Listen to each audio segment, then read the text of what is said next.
नमस्कार, आप देख रहे हैं इंडिया न्यूज़ P9। आज हम एक ऐसी शख्सियत से मिलने वाले हैं जो करीब 20-22 वर्षों से कृषि उपयोगी सामग्री, कृषि दवाई, बीज का व्यापार करते हैं। साथ ही खुद कृषक भी हैं, इसलिए कृषि से संबंधित बहुत ही अच्छा खासा नॉलेज रखते हैं, अच्छी जानकारी रखते हैं। इसके साथ ही बीज विक्रेता एसोसिएशन के सचिव भी हैं और कई सामाजिक धार्मिक कार्यों में अपना योगदान, अपना समय, सहयोग देते रहते हैं। क्योंकि इस बार का जो मौसम है वो बहुत ही डिसबैलेंस हुआ है, गर्मियों में पानी आ गया। अब ऐसे मौसम में किसानों को बहुत सारी परेशानियों का सामना करना पड़ सकता है और बहुत सारी सावधानियां बरतनी पड़ेगी।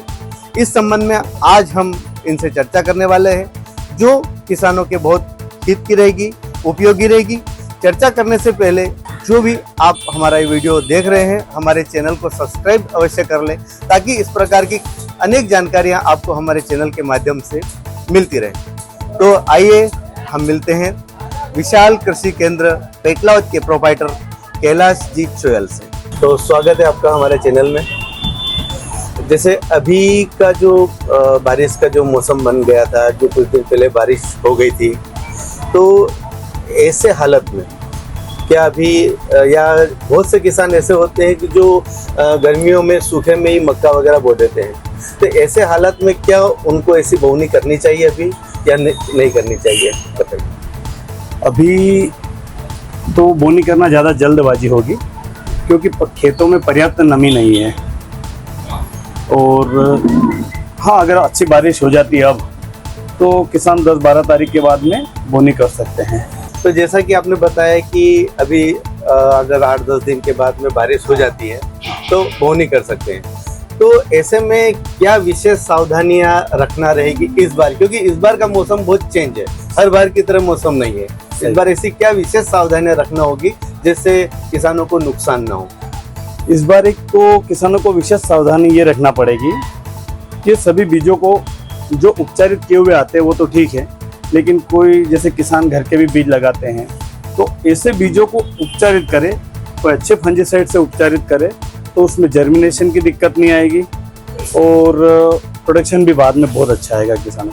तो मतलब कहने का यही है कि बीजों को उपचारित करने के बाद ही अपने खेतों में बुआई करें सभी किसान भाई। जैसे आपका कहना है कि बीजों को वैसे तो हर साल उपचारित करते ही हैं, पर इस बार कुछ विशेष ध्यान रखने वाली बात है। इस बार बारिश ज्यादा हुई है तो इस बार बीजों में फंगस लगने की संभावना ज्यादा दिख रही है। अच्छा, मतलब फंगस के इस बार प्रॉब्लम ज्यादा लग सकती है नमी की वजह से, जो बिना मौसम के जो बारिश हो गई है। चलो, ये बहुत अच्छी जानकारी बताई है कि इस बार जब बोनी हो तो उसको बीजों को उपचारित करना अनिवार्य रखें और इनसे समय समय पर जानकारी लेकर के उपचारित करके फिर फसल बोए। अच्छा, एक चीज और ये थी कि मार्केट में कई प्रकार के बीज उपलब्ध होते हैं, तो किसान को कैसे पता चलेगा कि हमें अच्छी वैरायटी कौन सी मिलेगी? वो कैसे डिसाइड करेंगे कि हम ये वाला किस्म का बीज बोए जिससे हमारी अच्छी उपज आएगी? देखो, सबसे पहले किसानों को एक चीज का ध्यान रखना पड़ेगा कि एक तो जो प्रमाणित बीज आते हैं उन्हीं बीजों का चयन करें। हाँ, जो मतलब पैकेट्स पे प्रमाणित लिखा हुआ प्रमाणित बीज आते हैं उन्हीं का चयन करें।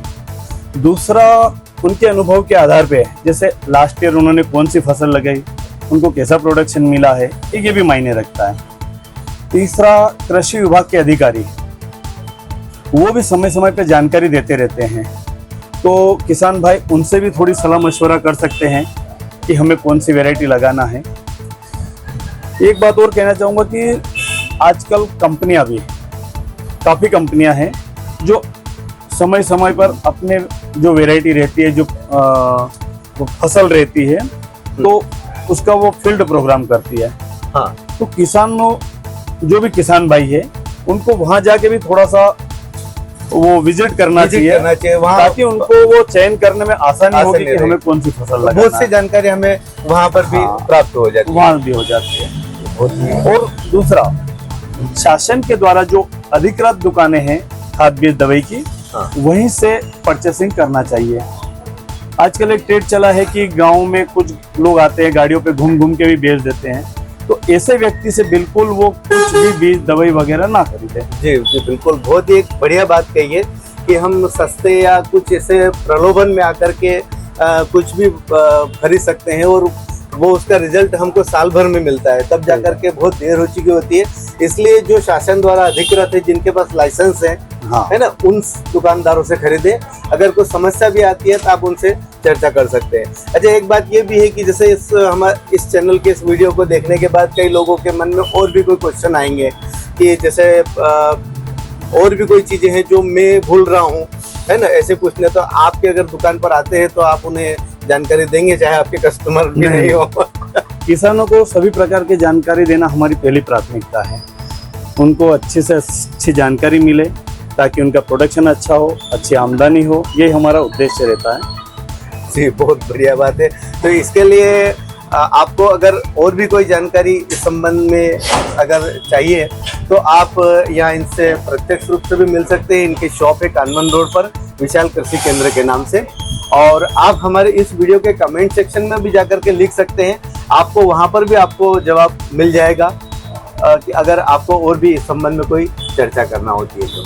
अच्छा, एक सवाल और है कि वैसे तो आप कीटनाशक दवाइयों का भी व्यापार करते हैं और एक व्यापारी को ये पूछना भी एक अलग होगा, पर फिर भी मैं पूछता हूँ कि ये ऐसा नहीं लग रहा है कि ज़्यादा ये कीटनाशक या केमिकल्स के उपयोग से अपन उन कीटों को तो मार देते हैं, पर कई ऐसे कीट होते हैं जो मित्र कीट होते हैं या अन्य जीवों को या पर्यावरण को भी बहुत नुकसान पहुँच रहा है। तो इस संबंध में क्या कहना चाहेंगे आप? सही बात बताई आपने। दवाई केमिकल के स्प्रे से काफ़ी ऐसे हमारे मित्र कीट हैं जो मर जाते हैं, तो कहीं ना कहीं उसका नुकसान हमें उठाना पड़ता है। तो इसलिए गवर्नमेंट की भी पहल कर रही है कि हमें अपने खेतों में जो दवाई आती है वो बायो में भी आने लगे। बायोलॉजिकल के प्रोडक्ट जो आते हैं वो या जैविक प्रोडक्ट जो है उनका उपयोग करना चाहिए। उससे प्रोडक्शन जरूर धीरे स्टार्टिंग में कम आएगा, लेकिन अगर कंटिन्यूस अपन सब उपयोग करते रहे तो धीरे धीरे उसका प्रोडक्शन भी बढ़ जाएगा।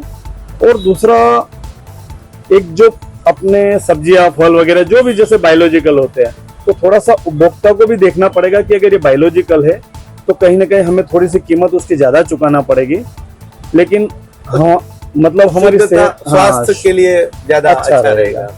बहुत अच्छी बात है। मैं अपने चैनल के माध्यम से भी आप सभी से अपील करना चाहूँगा कि हम जितना हो सके नेचुरल बायोलॉजिकल प्रोडक्ट को उपयोग करें ताकि हमारे स्वास्थ्य पर अच्छा असर रहे, हमारे स्वास्थ्य पर बुरा असर न पड़े। अच्छा, एक प्रश्न और रहेगा कि यहाँ अपने क्षेत्र में कौन कौन सी फसलें लगती हैं, और चूंकि आप एक व्यापारी भी हैं और एक किसान भी हैं, तो आप शासन से भी क्या अपेक्षा रखते हैं कि इसमें हमें क्या सुविधा मिलनी चाहिए और क्या चीज़ होना चाहिए? फसलें तो यहाँ सभी प्रकार की लगती है, लेकिन अभी कुछ वर्षों से यहाँ पे टमाटर, मिर्ची और अभी अभी जैसे स्वीट कॉर्न का भी प्रचलन बढ़ा है। तो कहीं ना कहीं सरकार से सभी किसानों की अपेक्षा रहती है कि कुछ प्रोसेसिंग यूनिट यहाँ पे लगाया जाए।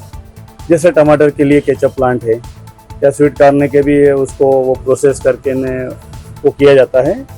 तो इस टाइप से कोई प्रोसेसिंग यूनिट यहाँ पे लग जाए तो किसानों को अच्छा फायदा होगा। बिल्कुल, उनका फसल का दाम थोड़ा अच्छा मिल सकेगा, या लघु स्तर पर भी अगर प्रोसेसिंग यूनिट होगी तो बहुत से किसान उसमें खेती के साथ एक एक्स्ट्रा अपना व्यवसाय भी कर सकेंगे, उससे समृद्ध होंगे।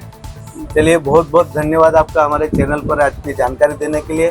तो मेरा आप सभी से एक विशेष अनुरोध भी रहेगा चैनल के माध्यम से कि इस बार जो मौसम के अनुरूप जो हमारे कैलाश जी ने बताई है, इन सावधानियों को ध्यान में रखते हुए बुआई करें और कम से कम कीटनाशक दवाइयों का उपयोग करें। तो सभी को अगर हमारी ये जानकारी आज की अच्छी लगी हो तो वीडियो देखने के बाद इस वीडियो को लाइक और अपने अन्य मित्रों को शेयर अवश्य करें ताकि ये जानकारी अधिक से अधिक लोगों तक पहुंच जाए। और आपने अगर हमारा चैनल सब्सक्राइब नहीं कर रखा हो तो जल्दी से आप हमारा चैनल भी सब्सक्राइब करें। धन्यवाद।